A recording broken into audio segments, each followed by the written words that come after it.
live da LV Comunicações. Hoje é um dia muito especial. Hoje é dia 23 de abril de 2024.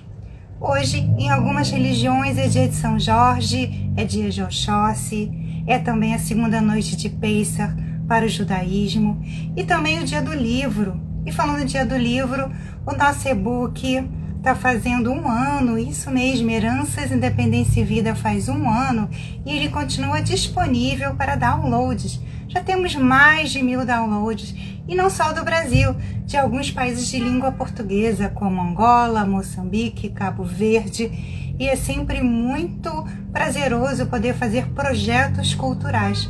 E a LV Comunicações é uma empresa que trabalha com comunicação e também com projetos culturais. Você pode pedir, por exemplo, um orçamento para o seu planejamento de mídia, seja nas redes sociais, seja também para a imprensa em geral, jornais, revistas, televisão, rádio, e também um orçamento para a gente cuidar do seu projeto cultural.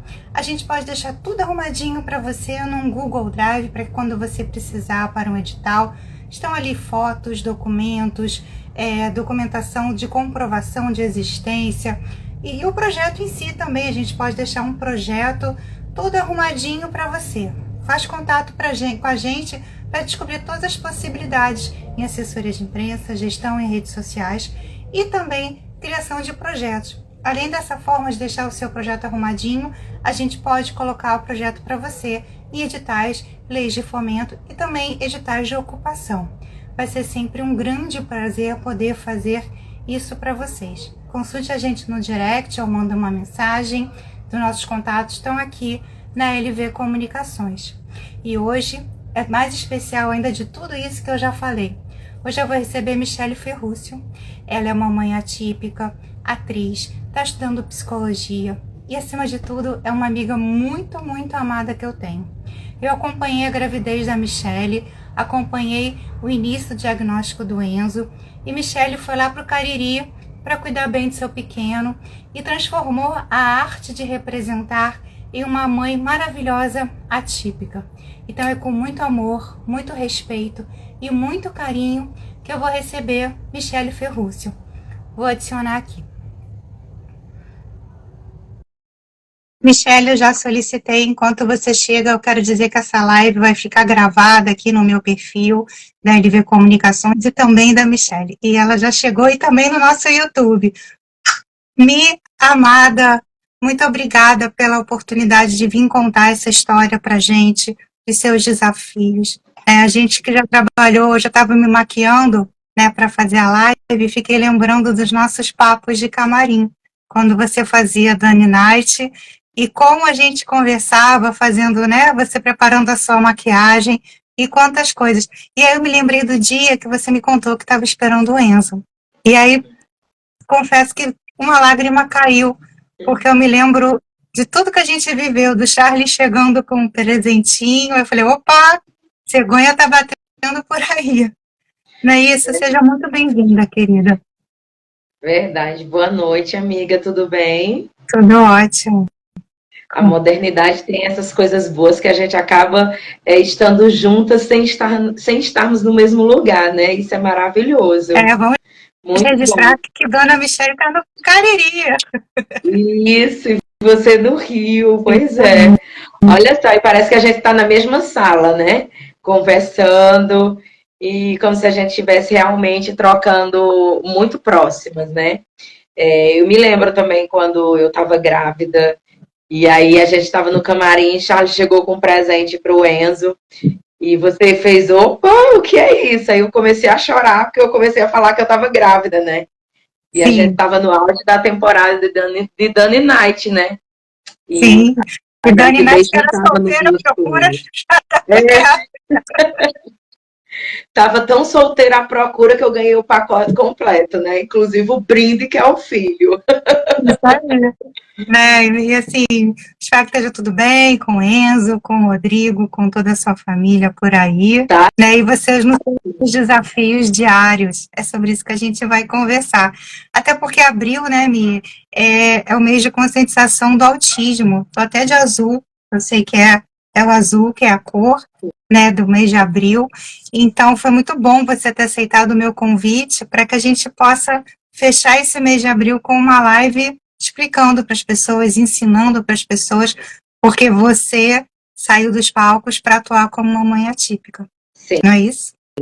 Justamente, quando eu decidi sair do Rio de Janeiro e vir para cá, né, para o Ceará, foi para ter uma rede de apoio maior, para que eu conseguisse dar ao Enzo tudo aquilo que ele poderia ter, né, os profissionais, tempo, principalmente tempo, né, que a gente quando mora numa capital, numa cidade grande, a gente não tem muito tempo porque por causa do trânsito, é tudo muito longe, é tudo mais difícil, é tudo mais caro.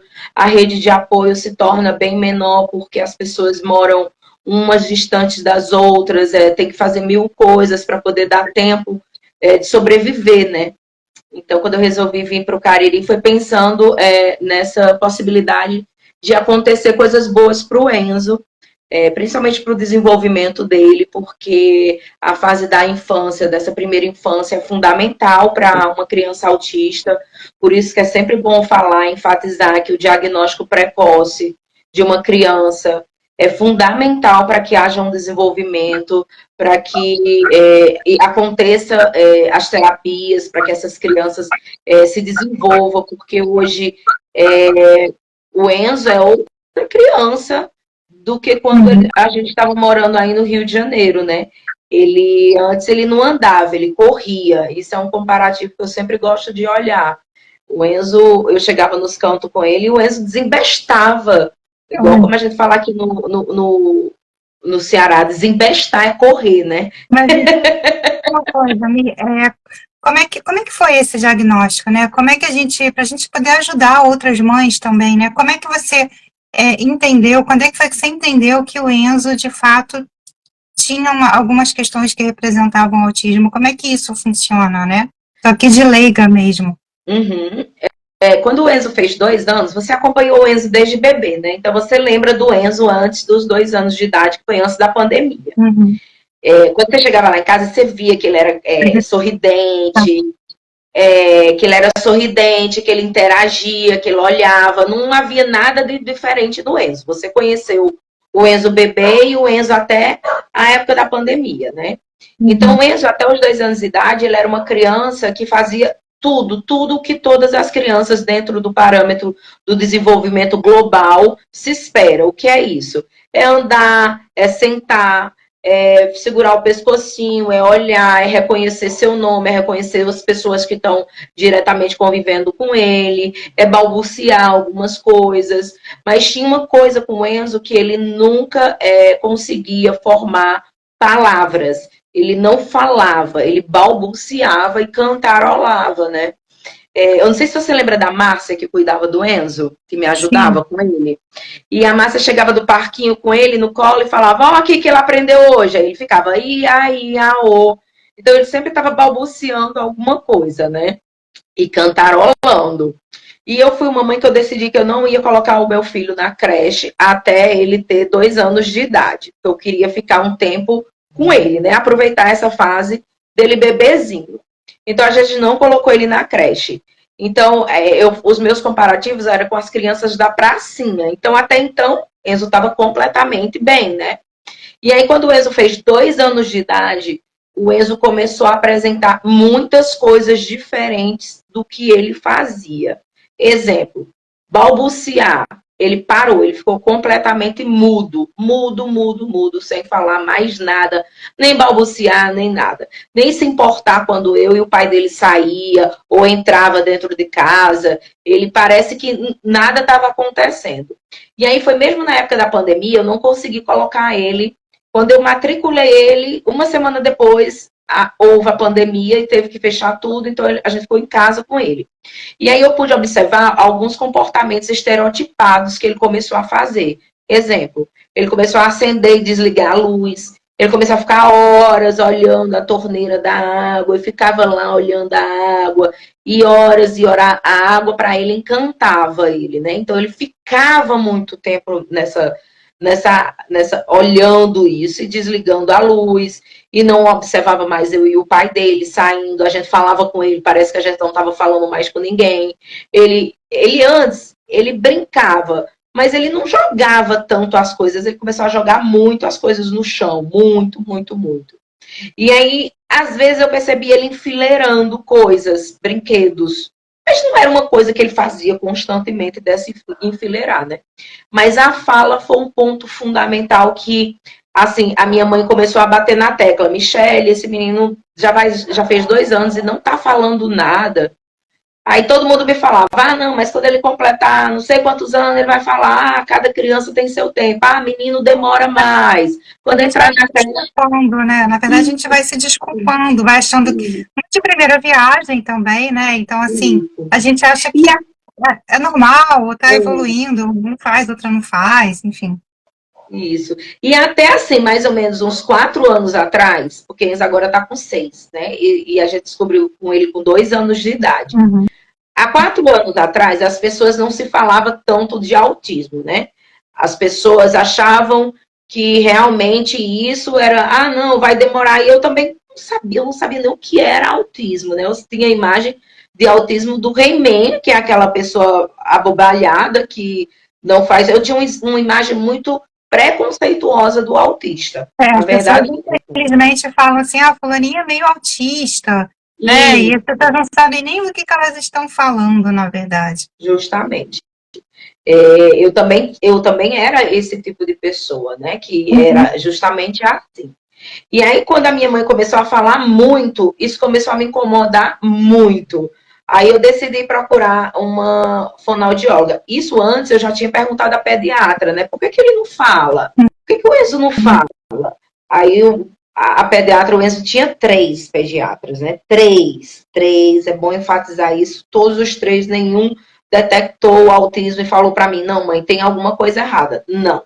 Todos, quando eu levantava alguma questão, perguntava, falava, não, mãezinha, olha aí, ele tem a linguagenzinha dele, olha ele balbuciando aí falando, ele tem até os 5 anos de idade para falar, não, ele tá normal, não, tá tudo certo, não, que não sei o quê. E alguma coisa começou a me chamar muito a atenção, principalmente a minha mãe falando. E aí eu levei ele numa fono, né, e a fono, a primeira fono que eu levei ele foi pelo plano, né, e ela disse, eu concordo com sua mãe, tem alguma coisa errada. Mas eu não gostei de algumas coisas da fono que eu acho que não vale a pena colocar agora em questão, mas eu não achei ela profissional, porque no primeiro atendimento ela já chegou logo de cara muito atrasada, né? Muito atrasada e não me dava muita explicação, e a sala era muito bagunçada. E aí eu fui atrás de uma neuropediatra. Essa primeira neuropediatra também pelo plano, não falou nada que o meu filho era, né? Nada, nada, nada. Não deixou nem o menino mexer em nada. O menino ficou no meu colo e não mexia em nada. E ela passou uma série de exames para o meu filho, com contraste, ressonância, N coisas.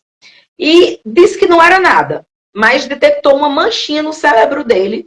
Eu fiquei louca, eu fui atrás de todas as pessoas que eu conhecia, médicos, e as pessoas falavam, não, realmente, o que a médica falou que não era nada, parece que não é nada. Mas é isso me incomodando, né? Até que uma amiga minha, a Xanda, viu meu desespero, ela conseguiu uma consulta com uma renomada neuropediatra aí do Rio de Janeiro, que é chefe da pediatria até do Copadó, né? E eu fui nessa consulta. Quando eu cheguei nessa consulta, a médica ficou 1 hora exatamente comigo, com o Rodrigo e o Enzo, deixou o Enzo mexer em tudo. Por que eu estou enfatizando essas coisas? Porque o autismo, ele não é diagnosticado pelo exame. É clínico, é observação do profissional. Né? Tem vários tipos de autismo, né? Isso me corrija, né? Cada um tem vários níveis, não tipos, são níveis.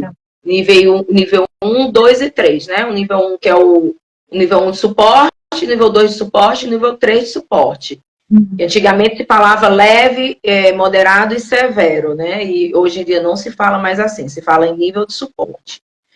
Então, o clínico é a observação. Então, o médico tem que ter essa observação. Então, a criança tem que ficar à vontade. Tanto é que quando o Enzo começou a mexer muito nesse consultório da doutora Rita, que ela atende até na Tijuca, que ela é maravilhosa, Ela disse, não, deixa ele à vontade, mãezinha, deixa ele mexer.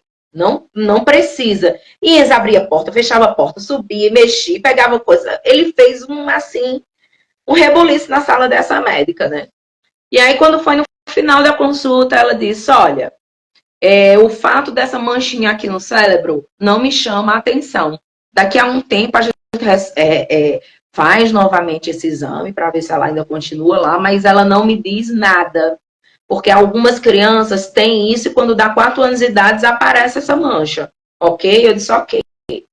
Ela disse, mas o que me levantou a atenção é que eu acho que ele está dentro do transtorno do espectro autista. E aí eu fiquei completamente sem voz, o Rodrigo também não falou nada, né? Isso eu já tinha visto várias coisas de autista, porque eu já estava começando a achar que o Enzo era realmente autista, né? Você já teve a confirmação, né? Então, Sim.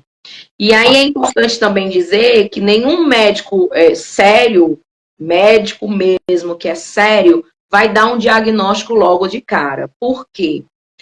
Porque devido à pandemia, devido a N coisas, os pais hoje só terem um filho, as crianças ficarem muito em tela, às vezes as crianças estão mais atrasadas hoje em dia, né? Do que na época dos nossos pais e na nossa época, que eram criados com mais crianças, brincando mais livres.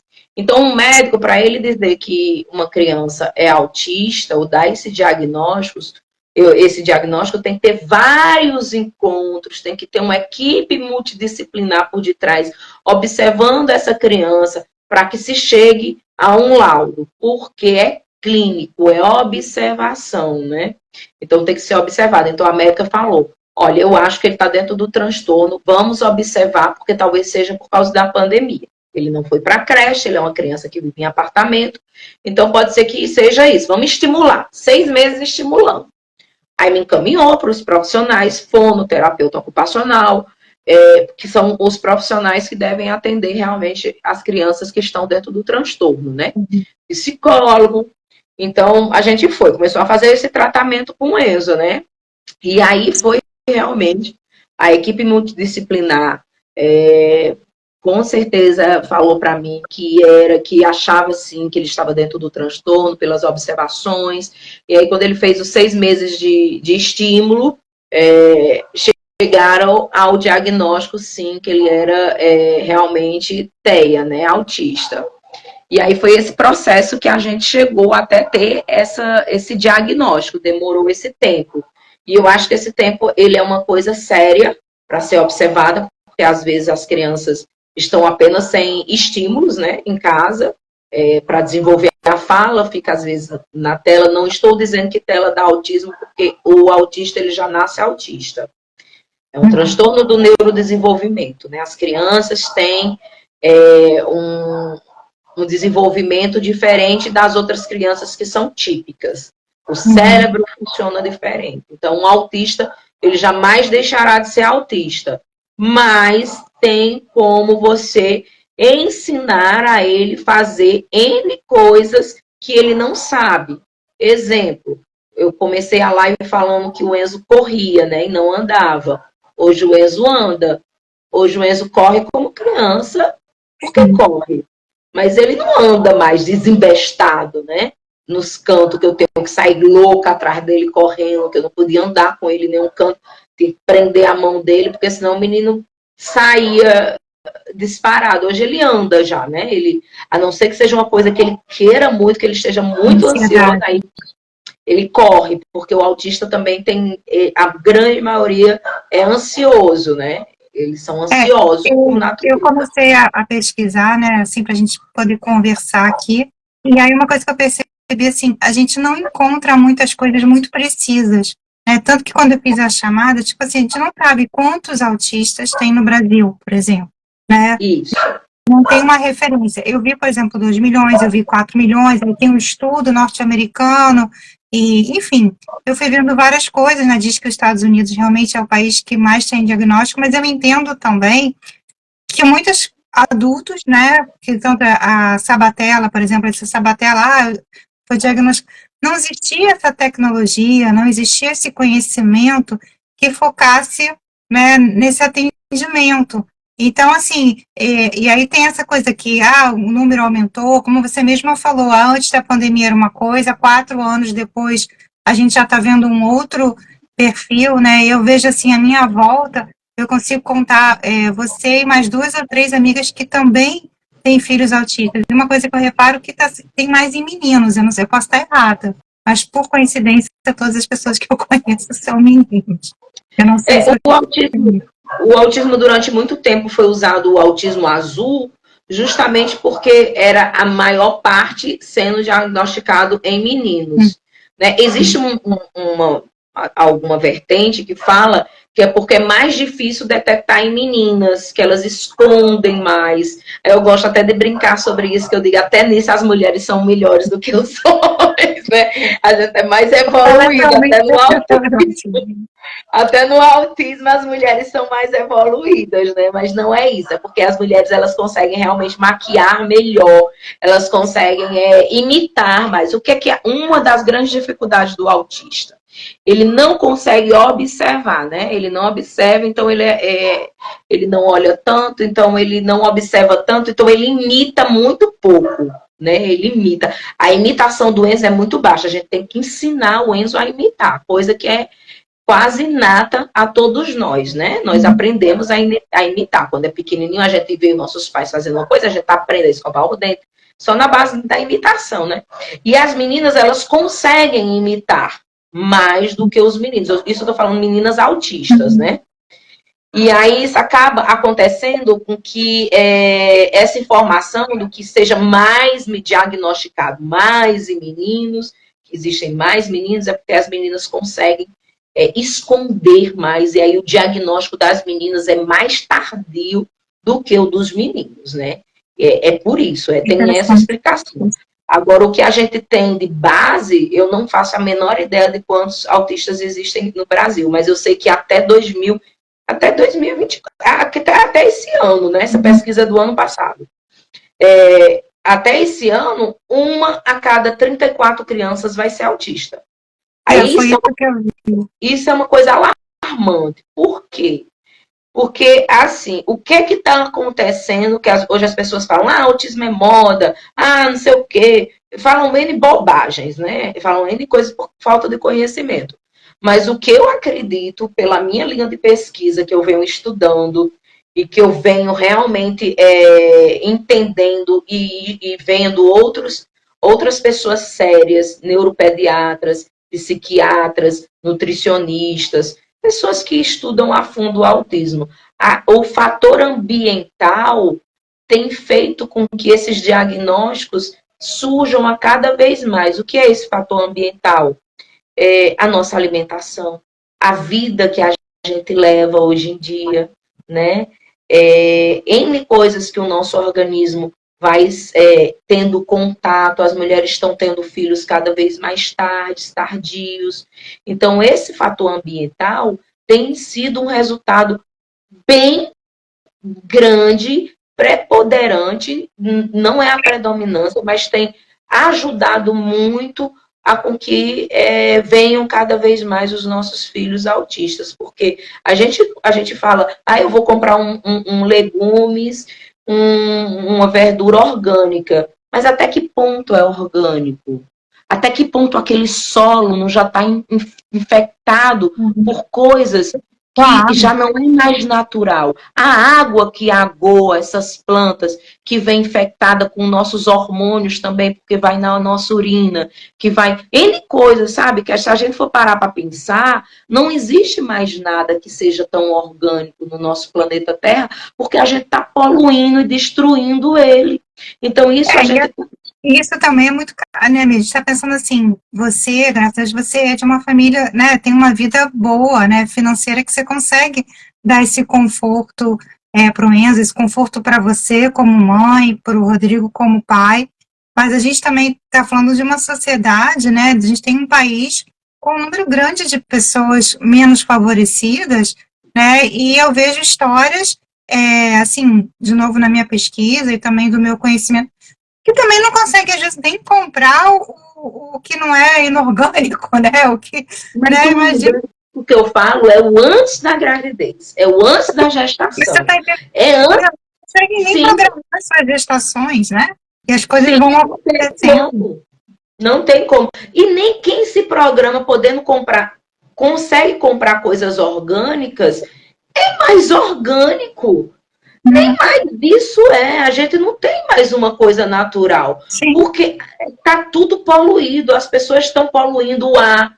O ar que a gente respira também nos ajuda a fazer com que o nosso organismo esteja cada vez em mutação. Isso são estudos científicos que já existem em comparação ao autismo, não só como um fator hereditário, genético, a questão ambiental é gritante, tanto é que a gente tem, em 1999, era um autista para 1.000, já estamos para 1 para 34. 1 para 34. Ou seja, tem alguma coisa errada. E o que é errado é o que a gente está fazendo conosco, com o planeta. Essa questão Sim, ambiental é muito séria e as pessoas não levantam, não têm noção de quanto isso é sério. Tanto é que os índices de câncer cada vez só aumenta, né? sim. Todo É mundo que porque, a gente conhece, a cada todo mundo que a gente conhece, tem 2, 3 pessoas que a gente conhece que tem câncer. sim, aí as questões e outras questões de alimentação também, por mais que você cuide. Eu mesma tive um problema de imunologia depois da minha série Jornada de Covid, mas aí a médica disse assim, porque eu tinha uma busca mais de uma alimentação mais saudável, você me conhece, né? E aí eu procurava comprar os orgânicos, não sei o quê. Aí ela me disse assim, você precisa também se poluir um pouquinho. Eu não acreditei nisso, né? Então, porque o que que ela falou? Às vezes você fica tão pura, né? E que você se acaba se abalando com a poluição, com as coisas que as coisas, né? Porque a gente sai daqui e vai ali, passa carro, passa poluição. Então ela disse assim, você tem que misturar um pouco, né? Você pode comprar as coisas que não são orgânicas, comer um pouquinho de inseticida que tá tudo certo, né? Porque na hora você fica imaginando isso, né? Será que eu adoeci porque eu me desintoxiquei e as doenças são tão poluentes que me afetaram, né? O mundo é muito doido, É. né? E assim, o que eu entendo também sobre as doenças é que eu acho que a tecnologia, o conhecimento, vai começando a trazer diagnósticos, né? É, Mas eu até, quero dizer que o autismo não é uma doença, né? Só para a gente não, não eu sei. confundir. Não, Não claro é. que não, É mas eu estou falando, só. mas os diagnósticos aparecem, né? Sejam elas espectros, sejam doenças. As tecnologias ajudam a gente a decifrar as coisas mais rápido. Né? Você mesma foi ao médico e já tinha uma noção do que poderia estar acontecendo com isso, porque você tem a internet. Sim. Né? Tem pessoas lá atrás, de repente, né, a mãe da Sabatella não tinha esse acesso para ela, sabe? Sim. E o médico também não tinha esse conhecimento, também não tinha esse acesso ao conhecimento. Então as coisas vão mexendo, é o mundo. Né? Então, Sim. assim, mas obrigada por me corrigir. Eu acho perfeito quando as coisas, né? A gente está aqui para aprender mesmo. Não, Né? porque as pessoas têm que entender que autismo não é doença, porque a gente não quer curar os nossos filhos autistas. Eu não quero que o Enzo seja curado, Uhum. porque o Enzo não é doente. Eu quero que o Enzo tenha um mundo onde as pessoas respeitem as diferenças, principalmente quando ele entrar numa crise, onde ele se desestabiliza por conta de algo que o fez desestabilizar, né? Tem muitos autistas que são sensíveis a sons, a barulhos muito altos. O ano passado, exemplo, aqui no Nordeste, a gente comemora muito fortemente o São João. Então, é muito fogos no noite de São João, né? Então, 2 horas da manhã, tinha gente soltando fogos. E Enzo acordou e chorou, chorou, chorou, chorou, chorou, e não dormiu mais. Com barulhos de fogos. Por quê? Porque ele ficou assustado. Eu tenho uma prima minha que o filho dela no Réveillon, só perto de fogos também, ele é autista. Então, estourou muitos fogos, Então, ele ficou quase 4 meses com comportamento agressivo depois dele ter acordado, assustado por causa desses fogos. Então, é esse o mundo que eu preciso que as pessoas entendam, que respeitem as diferenças, que, assim, vamos soltar fogos? Bacana. Solta até 9 horas da noite, 10 horas. Eu não quero tirar o barato de ninguém. Mas eu também não quero que as pessoas desrespeitem os outros que não são como eles, né? 2 horas da manhã as pessoas estão dormindo, crianças se assustam. É isso que a gente tem que entender, que a gente não quer curar os nossos filhos, a gente quer respeito pelas diferenças, principalmente a gente quer inclusão, justamente. Porque tem essa, né, por exemplo, o Enzo hoje já vai à escola, não é isso? Sim. Ou me corrija, né, porque eu percebo assim, eu tenho uma amiga aqui que ela tem uma dificuldade porque ela tem um filho em colégio público e nem sempre tem uma pessoa para acompanhar. Como é que funciona na escola?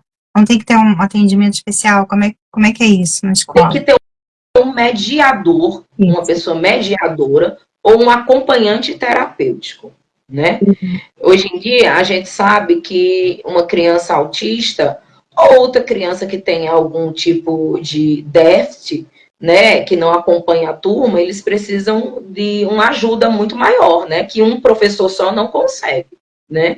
E hoje em dia, dentro de uma sala de aula, tem mais do que uma pessoa dentro do espectro. Às vezes temos 2, 3, então o professor não consegue dar de conta. Então precisa-se ter um mediador, um acompanhante terapêutico, que isso é garantido pela lei. É muito bonito, né, o que eu falo, mas a gente está no Brasil, então tudo a gente tem que entrar na justiça e brigar. Eu costumo muito dizer que uma criança, quando ela é PCD, né, porque o autismo ele é uma pessoa com deficiência, ele tem que ter a sorte de ter uma mãe que tenha 2 características. A primeira, que ela seja barraqueira, ela tem que ser barraqueira, porque a todo momento as pessoas querem usurpar o direito dos nossos filhos. E uma mãe curiosa, tenha curiosidade de estudar, de saber, de se interessar, de se informar. Porque se a gente não tem esse tipo de atitude, a escola não vai dar um mediador, não vai dar um acompanhante terapêutico, porque é demanda, é gasto. Se for um colégio particular, é mais gasto, é mais demanda, é mais gente na sala de aula. Se for numa escola pública, tá nem aí. Então, infelizmente, você tem que ir atrás do seu direito, nem que seja na base da briga. Nem que seja indo lá, fazendo briga, dizendo que não aceita, que tem que ter um mediador que está garantido pela lei, porque se a gente for esperar só também pela boa vontade da lei, não acontece. Não acontece. Tem aqui a Sil Andrade, eu acho que ela é sua amiga, né? Sim. Eu não a conheço. A Sil está dizendo que hoje tem a lei Berenice Piana, isso? Isso, que garante o acompanhante terapêutico mediador, justamente. Isso. E ela fez alguns comentários, né, falando que o autismo não é patológico, né, ela tá reforçando os seus comentários, né, e é bem legal. Obrigada, Sil. Boa noite. Boa noite para todos. Estão chegando. Boa noite, Sil. Tudo bem? Tem umas pessoas aqui que já falaram que eu estava vendo. Sim, então, vamos retornar aqui. Então, o Estevão mandou beijo dizendo que você é uma mãe maravilhosa. Meu amigo querido, tá em Portugal, viu? Tá assistindo a gente em Portugal. Ora pá. Né? O Aro Leve, que é o Cláudio Tostes, que é jornalista, também estava dizendo que trabalhou 15 anos com autismo, estava falando das características, assim, ele estava falando das coisas que você também já estava contando aqui pra gente, né? Aí a Sil também falou que o embate da TEA é muito amplo, né? Que vai muito além da alimentação, o debate, o empate, desculpa, é que eu tô sem óculos, viu? Sim, do TEA, TEA, que é a sigla é Transtorno do Espectro Autista. É muito mais amplo do que isso, né? Do que a alimentação. A questão ambiental não se resume só à questão da alimentação, se resume a tudo. A tudo. Uma vez eu vi, é só para vocês terem ideia, uma vez eu vi uma neuropediatra que ela explicou muito bem, numa live até. eu acompanho ela, que agora não me fugiu o nome dela. Ela estava explicando que um organismo de uma mulher aos 20 anos de idade, o ovário, o útero dela, os hormônios, é um organismo. Ela não teve contato com tantas drogas, com bebida, com cigarro. Isso não precisa a pessoa usar, né? As pessoas, às vezes, só apertam você, a nicotina, né? Já a bebida, drogas, cigarro, alimentação, remédios. Quando a gente fala droga, a gente tem que falar também que o remédio é uma droga, né? Eu não estou falando das drogas ilícitas, né? Eu estou falando de tudo. Então, um organismo com 20 anos que tem esse tipo de contato com essas coisas é uma coisa. Quando você tem 30 anos, o seu organismo, para receber uma criança, ele já passou 10 anos em contato com N coisas. Com drogas, com álcool, com comida, com poluição, com cigarro, com fumar, N coisas. Então, o seu organismo aos 30 também, anos... né? As emoções também são poluentes, as histórias de vida também são poluentes, né? Seu organismo aos 30 anos é outro. Quando você engravidar, você já não vai ter mais as mesmas coisas, a mesma condição que você tinha aos 20 anos. Aos 40 anos, a mesma coisa. Seu organismo passou 20 anos sofrendo mutações. Essas mutações é o que a gente fala do quesito ambiental. É nesse quesito ambiental que existem essas pesquisas que já mostram que o autismo também, uma das tendências é a questão ambiental, que às vezes você fala, mas na minha família não tem ninguém autista, que a gente sabe que é genético, né? Não tem ninguém autista e nasceu autista. Então, essa questão ambiental, ela está sendo fortemente estudada justamente por causa disso, por causa dessas transformações que estão acontecendo muito rapidamente. É uma das explicações do porquê de tantos diagnósticos e tantas crianças nascerem e serem agora 34 crianças para um autista. É esse tipo de questão ambiental. Então, não é só a alimentação. A alimentação é um pontinho do iceberg. Uhum. Não, sim, a gente... são muitos assuntos, assim, né, que vão surgindo, mas, assim, vamos voltar como é que tá, assim, esse desafio com o Enzo, né? Eu sei que no começo as coisas foram... A gente se acompanha online, né? A grande verdade é essa, a gente também se fala, né? E assim, mas eu vejo, é o que me faz entender também, que eu acho que você tá mais calma, né? Eu acho que, né, não, independente de ter ido para o Cariri ou não, primeiro também a aceitação da notícia, né? O como, sim. né? Tipo, o que foi que eu errei? A gente começa a se questionar, né? Onde é que a gente errou? Né, e na verdade depois entender que tem que dar esse conforto para ele. Então me parece que ele está mais confortável, assim, né? Não, o Endo vem se desenvolvendo muito. Nessa caminhada que a gente entra, quando a gente entra de paraquedas no mundo do TEA, a gente muitas vezes erra e muitas vezes acerta, né? É uma constante jogo de erro e acerto. A verdade é essa. Cada um é um, né? Também, isso, cada criança. Cada criança é uma criança, né? A gente entrou no remédio, né? Porque a gente caiu na mão de uma médica, que a médica começou a diagnosticar o Enzo com N coisas, que ele tinha epilepsia, e a gente foi acreditando e fazendo as coisas que ela estava propondo, aí entramos no canabidiol, aí eu não fiquei satisfeita, porque dentro dessa caminhada do autismo, existem muitos profissionais bons, profissionais ótimos e péssimos profissionais, que só querem ganhar dinheiro, porque o autismo se tornou uma máquina de dinheiro, né? Para as pessoas que querem ganhar dinheiro, né? Porque como você falou, né? Que eu estou mais calma. Quando os pais de crianças autistas descobrem o diagnóstico dos seus filhos, é bem desesperador, porque a grande maioria não tem conhecimento, né? Eu não tinha conhecimento nenhum, tinha um conhecimento totalmente preconceituoso sobre o que era o autismo. Então, demorou um pouco a ficha cair, demorou um pouco a aceitação, demorou um pouco para eu entender. Hoje em dia, se eu fosse me dar um conselho há 4 anos atrás, eu diria, calma, tudo vai dar certo. Um passo de cada vez, confiando, tudo vai dar certo. Então, esse conselho é para você, mãe, que recebeu o diagnóstico agora, ou para você, né, mãe que vai receber o diagnóstico, né? Calma, né? Aliás, para você mãe, independente se você é uma mãe atípica ou não, calma, né? Calma, Essa é a eu verdade. sempre falo isso para pessoas que me procuram com o diagnóstico, né? Que, descobri que meu filho é autista. Eu falo, calma, vamos respirar primeiro. Tenha calma, que tudo vai dar certo. O conselho que eu posso lhe dar é esse, mas eu sei que há uma aflição no coração da mãe quando ela descobre isso, né? Porque eu passei por isso. Eu passei por essa aflição, esse desespero, achar que tudo tinha acabado, enfim. E aí, quando a gente caiu na mão dessa médica que diagnosticou o nosso filho com Epilepsia. de ausência, encaixava muito bem com o perfil do Enzo, porque o Enzo, ele aprendia as coisas e esquecia muito.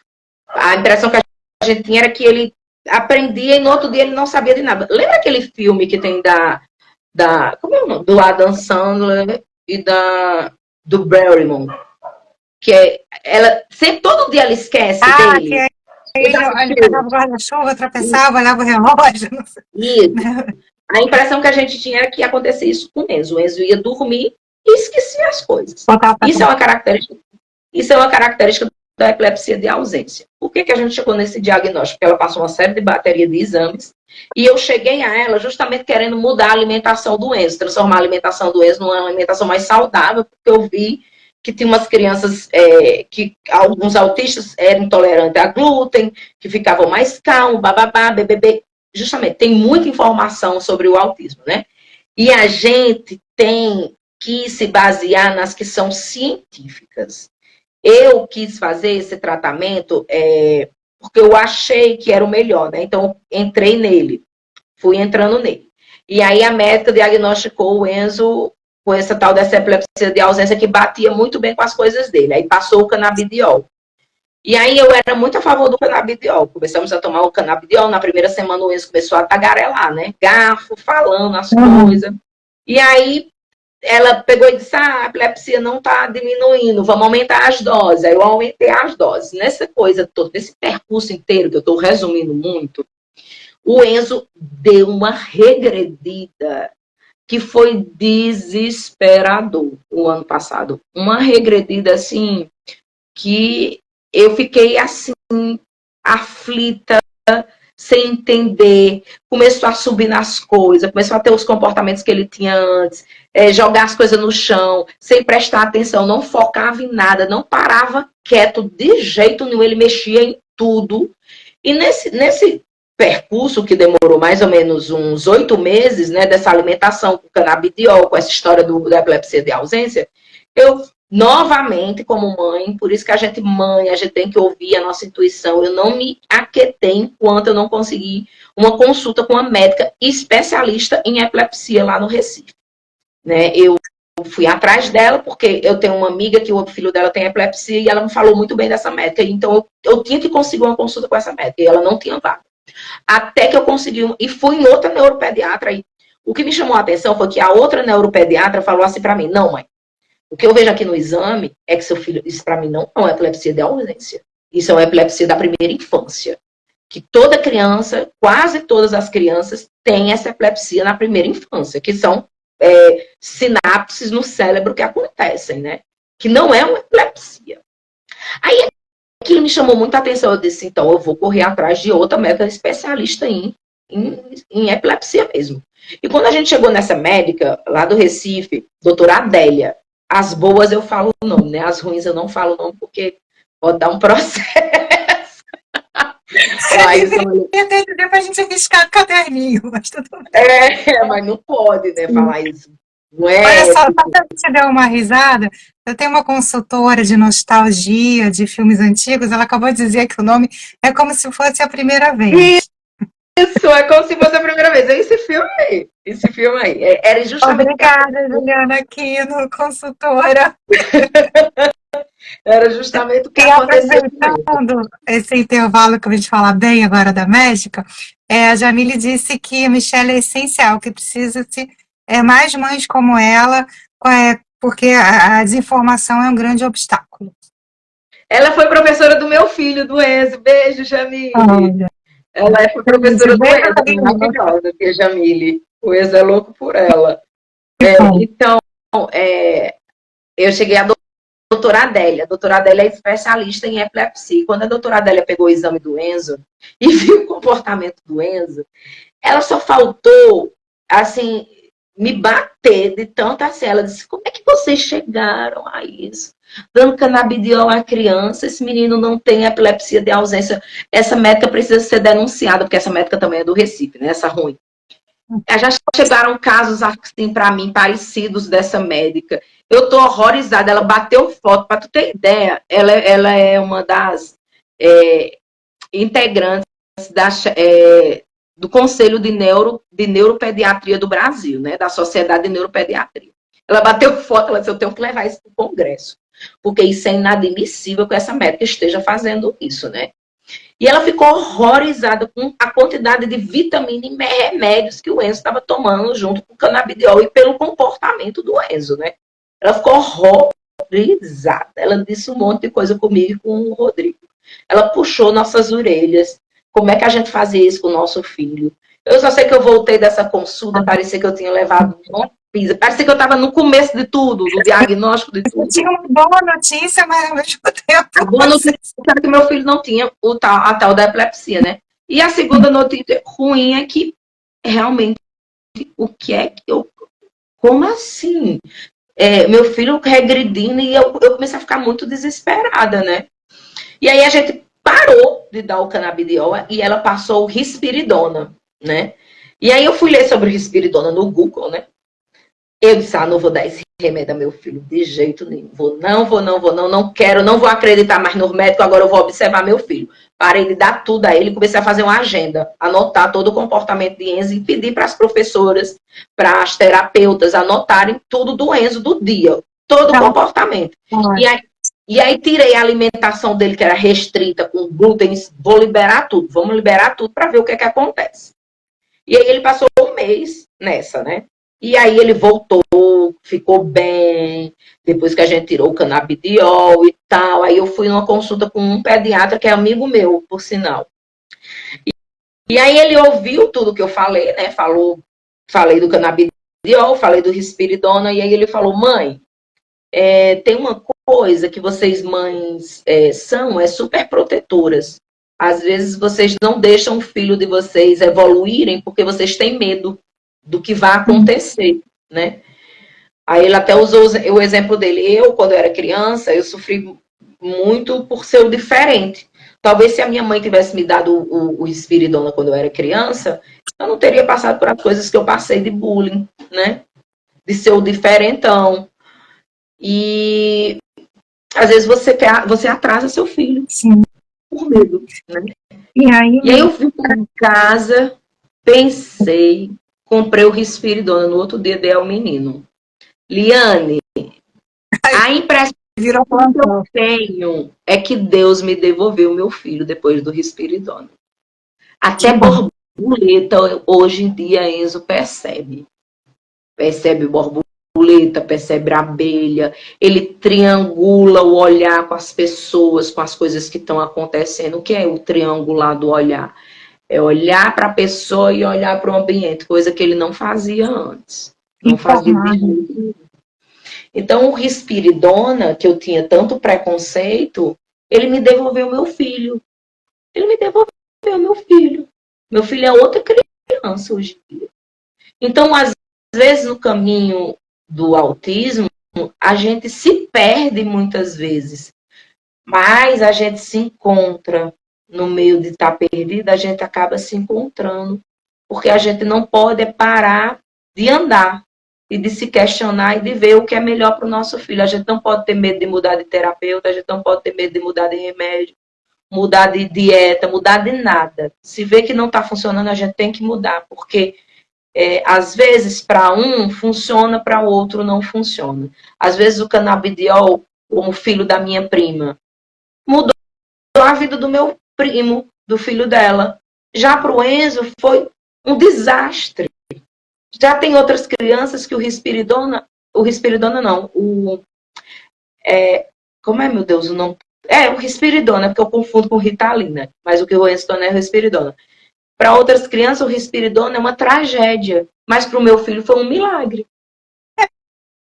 porque, de novo, né, nós somos, né, aquela coisa da medicina ocidental e oriental, né, não é para todo mundo, né, para a pessoa, né, essa é a diferença, né, se a aspirina fosse bom, todo mundo tomava, né, eu tenho alergia ao acetil salicílico, né, então, assim, é bom para sua dor de cabeça, mas não é bom para mim, só me dá mais dor de cabeça, na verdade.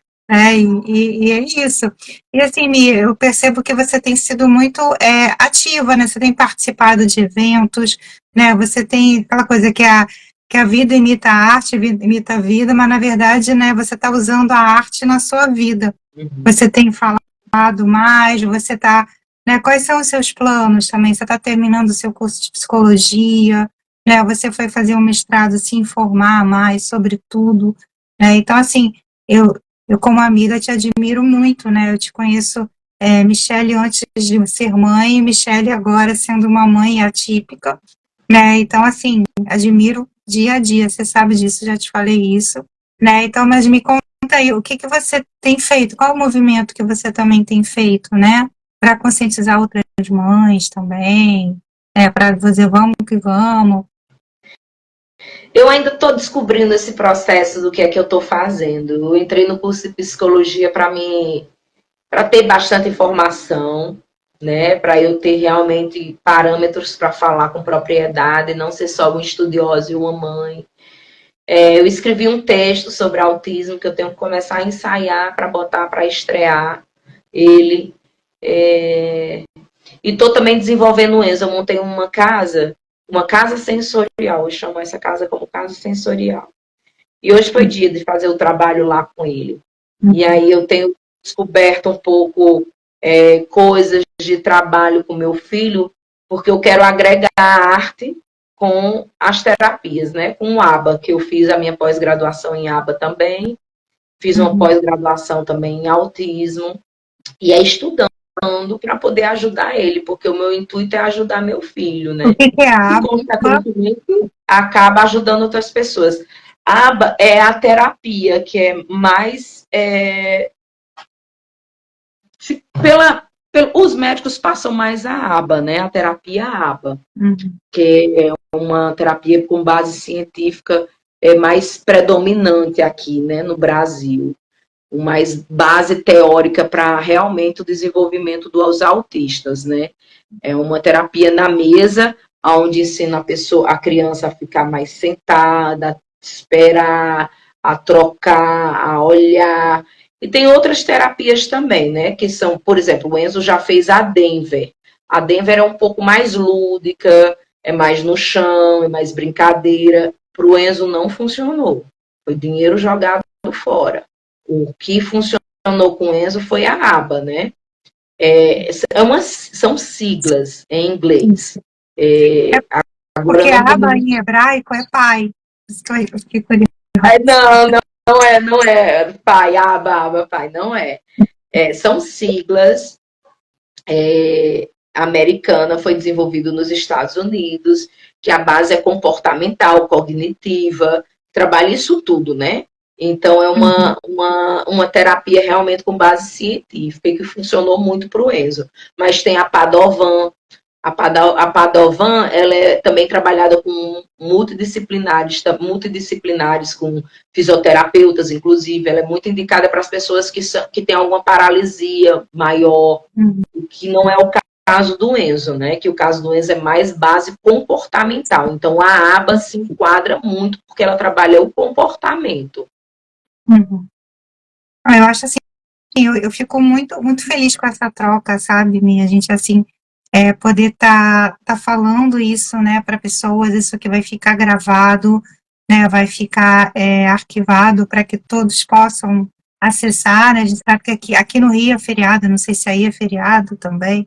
Não, a gente não tem feriado aqui no dia de São Jorge. Aqui tá que tá, né, aqui, Salve Jorge, tá, né, o Enzo, coitado, ia ficar cheio de fogos de artifício, estava a madrugada inteira. Mas, assim, eu acho que é super importante, assim, a gente tem procurado fazer muito isso aqui nas lives, sabe? Trazer. A live passada a gente falou sobre violência doméstica, falamos da Lei Maria da Penha.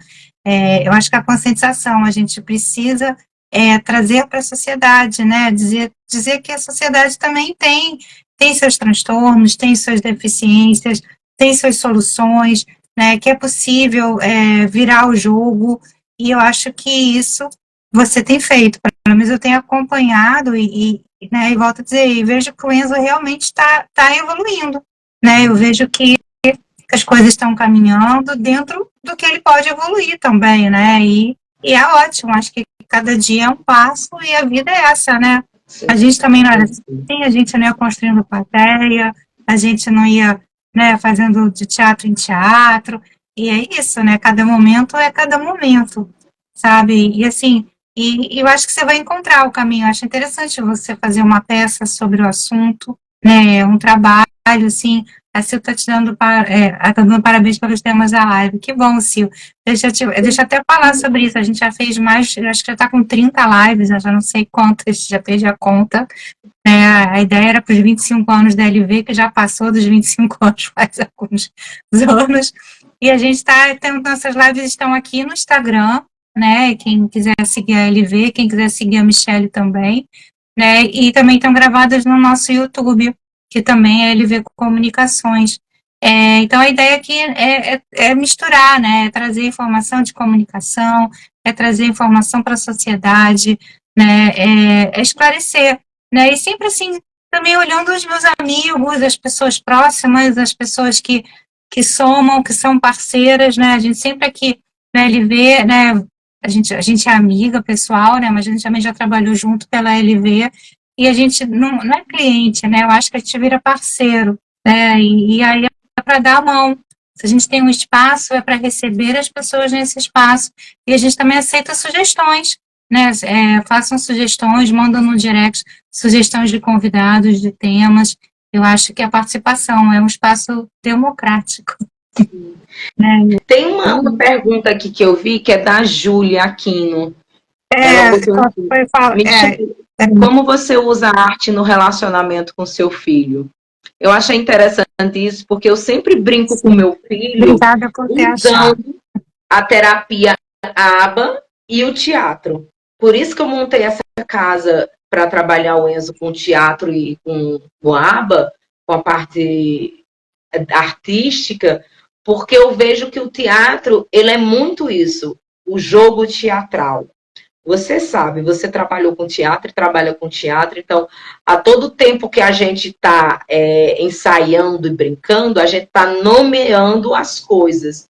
E para o autista, o nomear, direcionar, faz todo sentido nas brincadeiras. Então, eu uso muito essa parte da arte com o Enzo dessa maneira, né?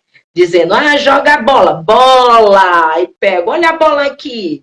E faz todas aquelas brincadeiras que a criança faz, aumentando como se fosse uma coisa bem teatral. E essa casa, a intenção é também receber outras crianças? Futuramente, sim. Futuramente, sim. Mas primeiro eu vou focar no Enzo.